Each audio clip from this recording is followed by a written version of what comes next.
सदाशिवसमारम्भां शङ्कराचार्यमध्यमाम् अस्मदाचार्यपर्यन्तां वन्दे गुरुपरम्परां नारायणसमारम्भाम् आचार्यत्रयमध्यमाम् अस्मदाचार्यपर्यन्तां वन्दे गुरुपरम्परां नाहं कर्ता हरिः कर्ता तत्पूजा कर्मचाकिलं यद्यत् कर्म करोमि तत्तदखिलं शम्भो तवाराधनम्।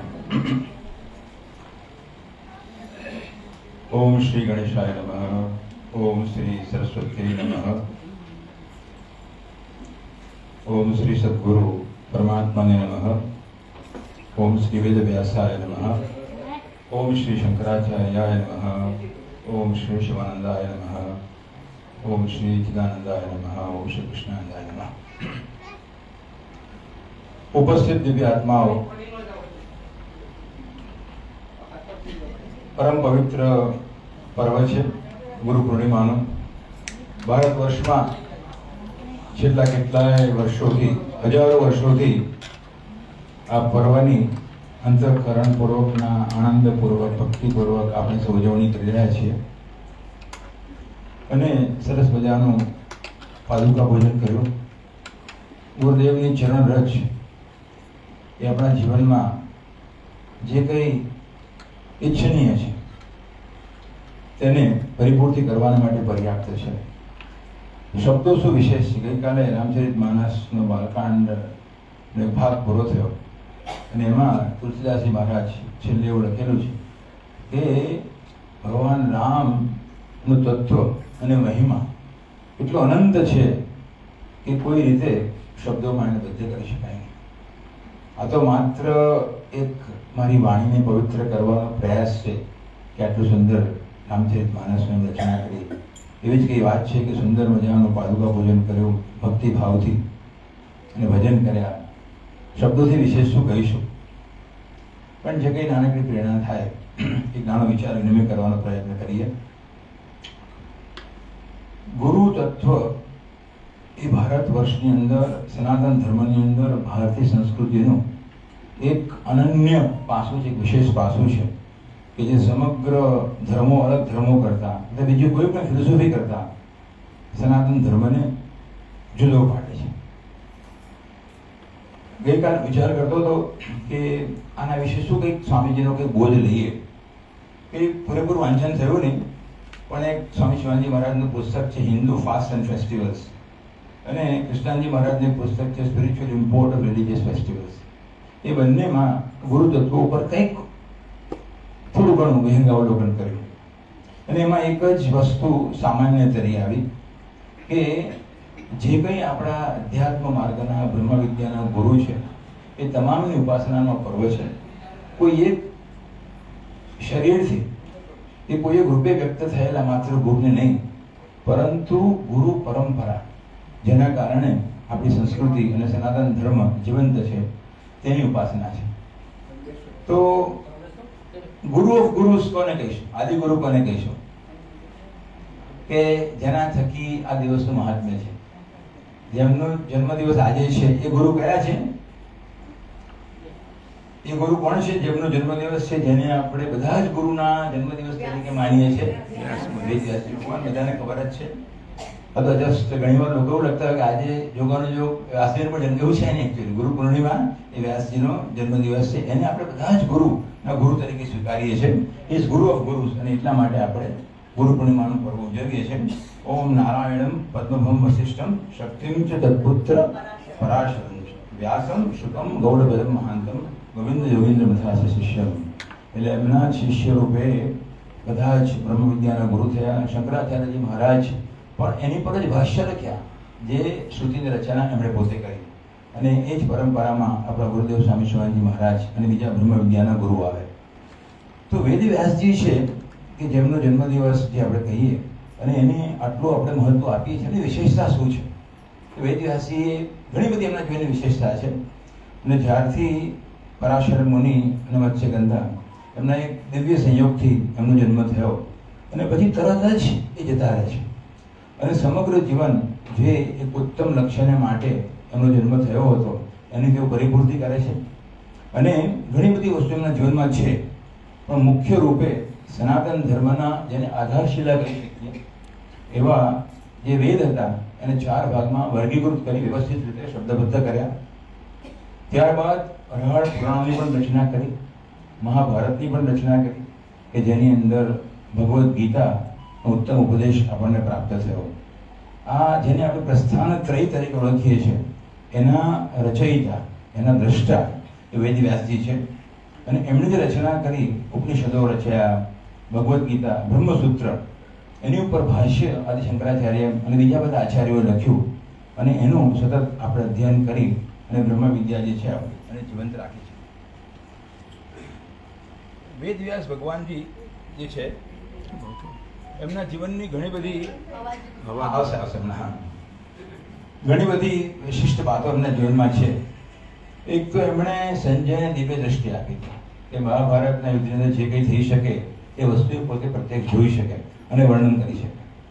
અને સિવાય પણ નાની એક બે વાતો વાંચવામાં આવી કે જ્યારે મહાભારત યુદ્ધ પૂરું થયું અને આટલા બધા જે બધા એમાં ભાગ લીધો, ઘણા બધા લોકો એ શહીદ થયા, મૃત્યુ પામ્યા અને બધા જ શોકાતુર થઈ ગયેલા હોય છે. અને એ વખતે કુંતી માતા એ ત્યાં આગળ પણ એ પ્રગટ થાય છે વેદવ્યાસજી. એમને પૂછે છે કે આટલું સરસ મજાનું કાર્ય થયું, તમારા દુઃખનું વિલાપનું કારણ શું છે? અને એ જેમને કહે છે મેં કીથ એન્ડ કિન, એટલે આટલા બધા સ્વજનો આટલા બધા હોય અને એમનું આ રીતે દેહનું અવસાન થાય એ સ્વાભાવિક રીતે જ એક દુઃખની ઘટના છે. અને દરેક જીવ માત્રને એમ થાય કે આ બધાને હું જીવતા જોવા ઈચ્છું છું અને ફરી સજીવન થાય, એમના દર્શન કરવું, એ ટાઈપની ઈચ્છા જે દરેક સામાન્ય જીવને થતી હોય છે. અને એવી જ રીતે ગાંધારીને પણ મળે છે અને એને પણ એમ જ થાય છે કે ભાઈ આટલા બધા પુત્રો મારા, આટલા બધા લોકોનો જે વિનાશ થયો, હું ઈચ્છા રાખું છું કે આ બધાને એમ કે હું જોઈ શકું. અને આપણે બધા જાણીએ છીએ કે જાતસ્ય ધ્રુવ મૃત્યુ, કે જેનું જન્મ છે શરીરનું મૃત્યુ તો છે જ છે, આત્માથી અથવા સૂક્ષ્મ શરીરથી મૃત્યુ છે જ નહીં. તેમ છતાં પણ એક આપણને એવી જીજીવિષા હોય છે કે ભાઈ એ જીવન હંમેશા ટકી રહે. તો એ વેદ વ્યાસજીનું એટલું બધું સામર્થ્ય હતું કે બંનેને સાંત્વના આપે છે.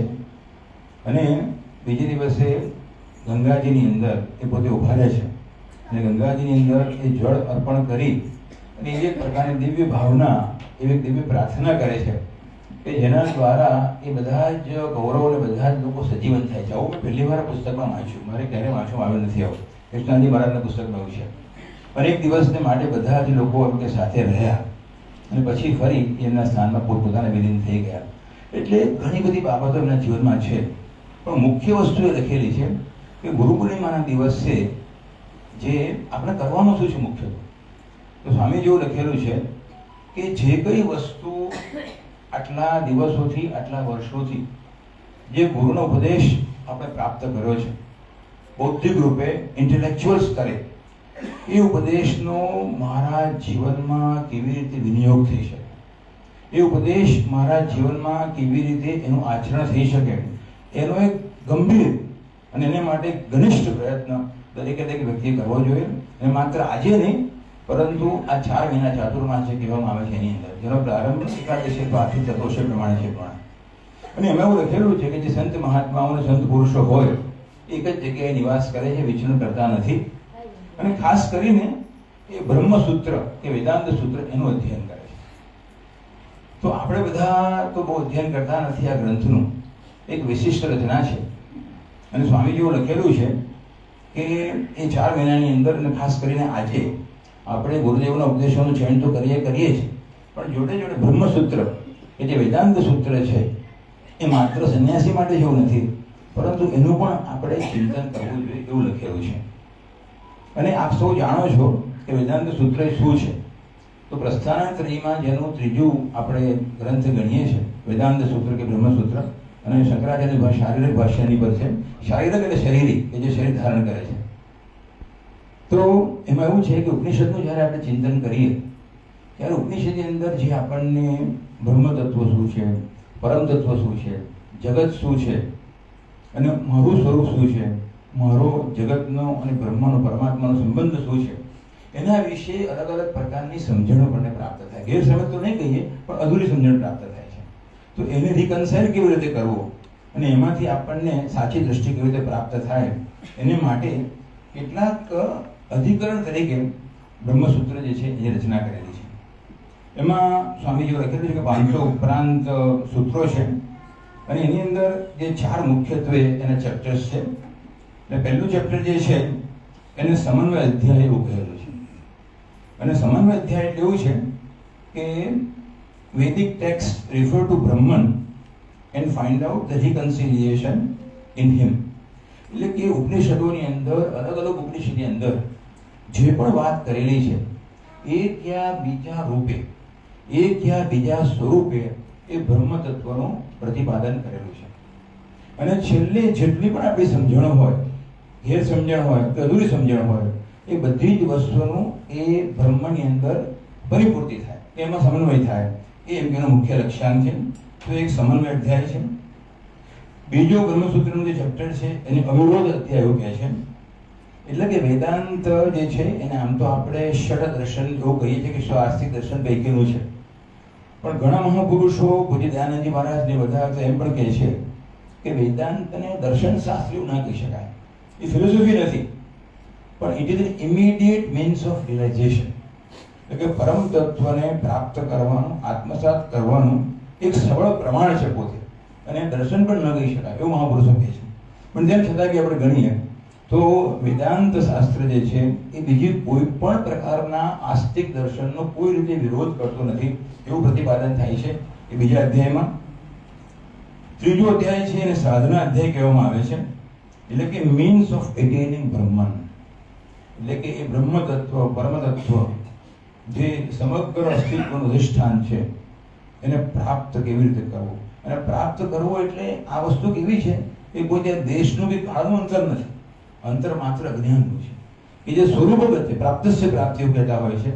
એટલે આપણે એને પ્રાપ્ત કરવાને માટે કોઈ સમયની, કોઈ સ્થળે જવાની જરૂર નથી, પરંતુ એ મારા પોતાનું સ્વરૂપ જ છે એવી રીતે એને જાણવું. અને એને માટેના સાધનો એ જે ગુરુદેવે ઘણા બધા પ્રકારના આપણને સાધનાના સાધનો બતાવ્યા છે એના વિશે વર્ણન છે. એ સાધના અધ્યાય છે. અને ચોથું જે છે એ ફલ અધ્યાય છે. એટલે કે એ બ્રહ્મ તત્વની સાથે તાદાત્મ્ય પ્રાપ્ત કર્યું, એની સાથે ઐક્ય પ્રાપ્ત કર્યું તો એની ફળશ્રુતિ શું છે. તો આપણે બધાને હોય કે ફળની પ્રાપ્તિ ના હોય ત્યાં સુધી આપણે કશું ન કરી શકીએ. એટલે આપણે જેટલા પણ સ્તોત્ર હોય એ બધામાં છેલ્લે ફળ પ્રાપ્તિ તો હોય ને હોય છે. તો આની ફળ પ્રાપ્તિ શું હોઈ શકે? તો ઘણા મહાપુરુષો કહેતા હોય છે કે જેને અલગ અલગ નામથી આપણે કહીએ. ભગવદ્ ગીતાની અંદર જો આપણે અભ્યાસ કરતા આવીએ તો બીજા અધ્યાયમાં સ્થિત પ્રજ્ઞાના લક્ષણો દર્શાવેલા છે, 12મા અધ્યાયમાં ભક્તના લક્ષણો દર્શાવેલા છે, 14મા અધ્યાયમાં ગુણાતીતના લક્ષણો દર્શાવેલા છે. તો આ બધી જ વસ્તુ, આ બધા જ ગુણો કોઈ જુદા જુદા નથી, અલગ અલગ દ્રષ્ટિબિંદુથી રચેલા છે. અને એક જ પરમ તત્વ સાથે જેણે સાનિધ્ય સાધ્યું છે એનું ચરિત્ર, એનું વ્યક્તિત્વનું આપણને નિરૂપણ કરે છે.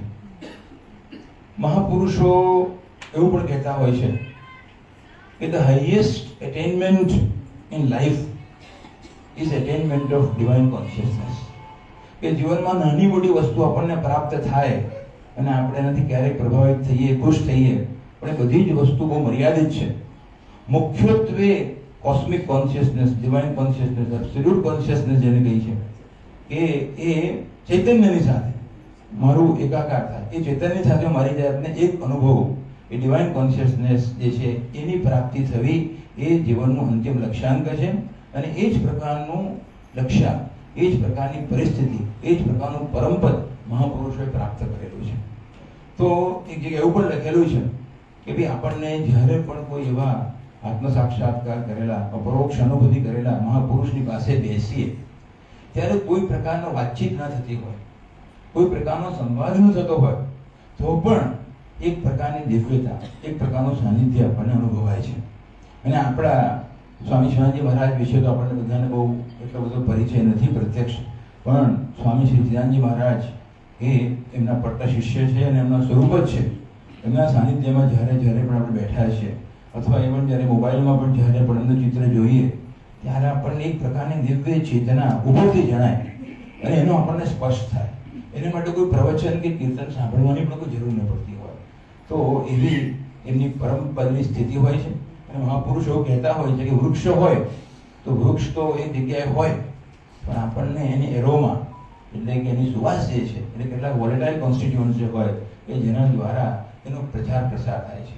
એટલે મહાપુરુષો કદાચ એક જગ્યાએ સ્થિત હોય ખરા, પરંતુ જેમ ફૂલોની અંદર એના કેટલાક જે વોલેટાઇલ દ્રવ્યો હોય છે જેના દ્વારા એની મહેક સર્વત્ર પ્રસરતી હોય છે, એ પ્રમાણે એ દિવ્ય ચેતના જે છે એ આપણા સુધી પહોંચતી હોય છે અને આપણને અવશ્યનો લાભ થતો હોય છે. અને એ લાભ બે રીતે થાય છે.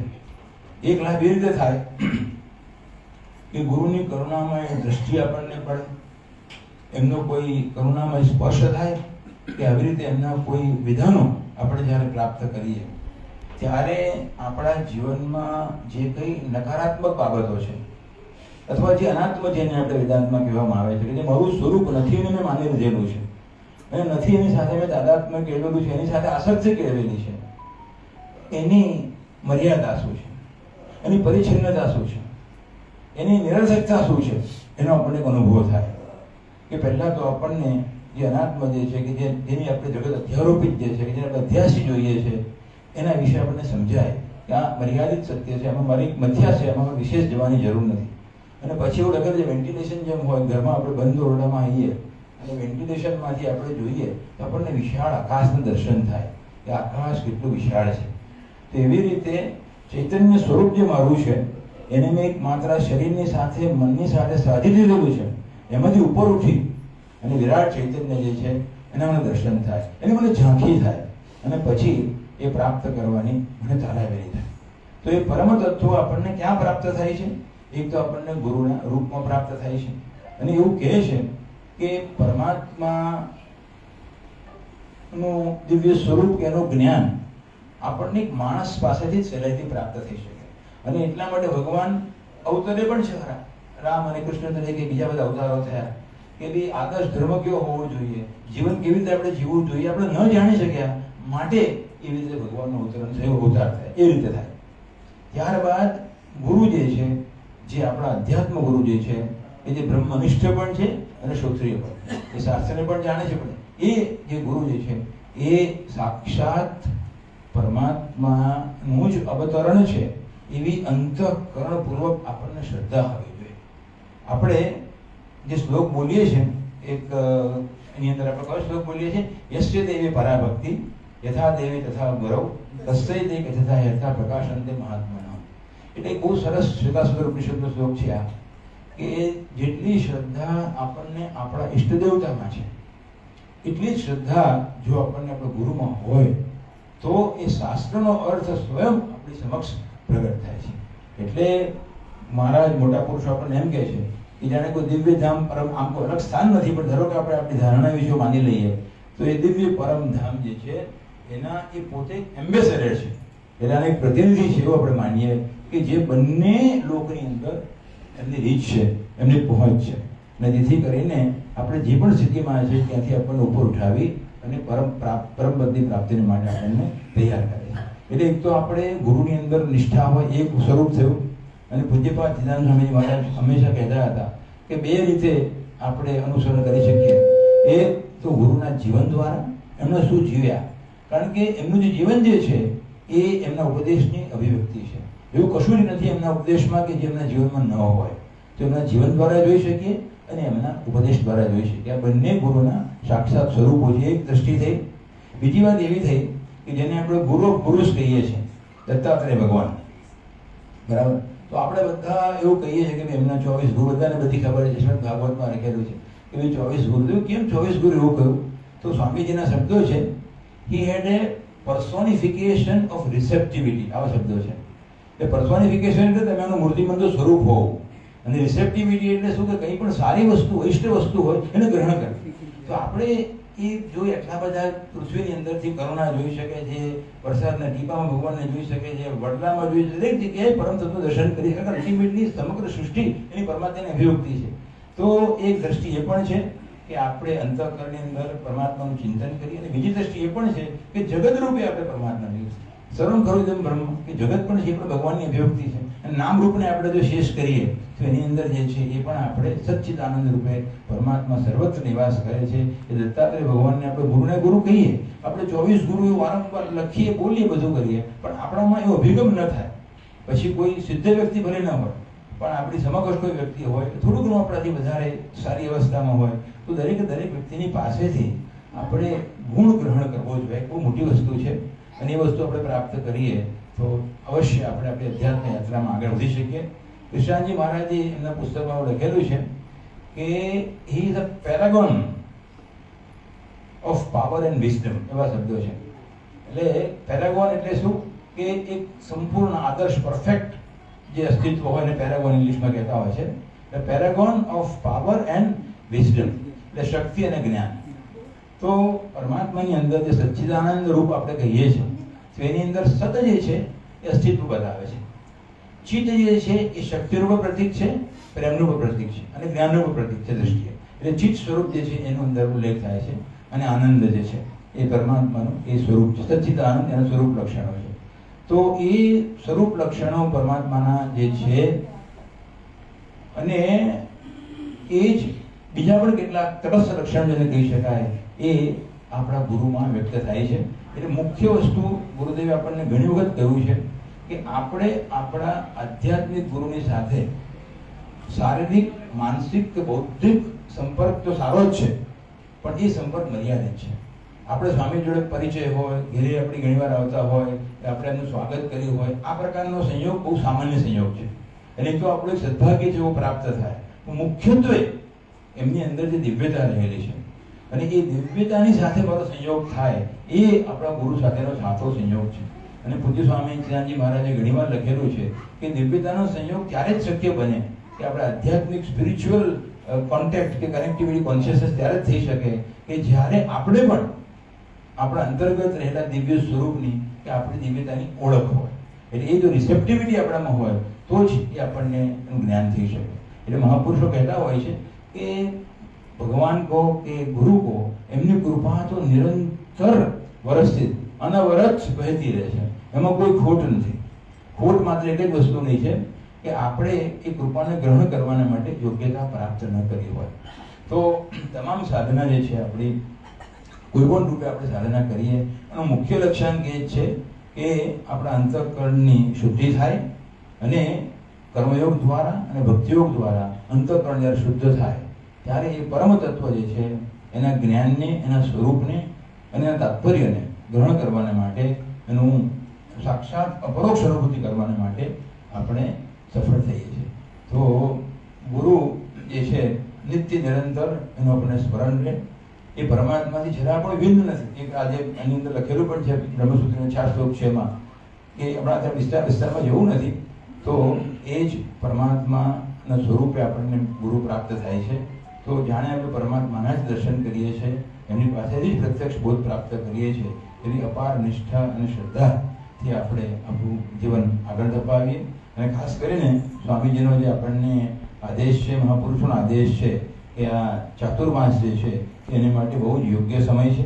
અને એમાં સ્વામીજી લખેલું છે ખાસ કરીને કે બ્રહ્મસૂત્રનો અથવા સ્વામીજીના કે કોઈ પણ બીજા પુસ્તકો હોય એનું આપણે અધ્યયન કરીએ અને ખાસ કરીને ઈષ્ટદેવનો મંત્ર જે આપણને પ્રાપ્ત થયો છે એનું પણ વિશેષ આવર્તન કરીએ તો વધારે ફળદાયી થાય છે.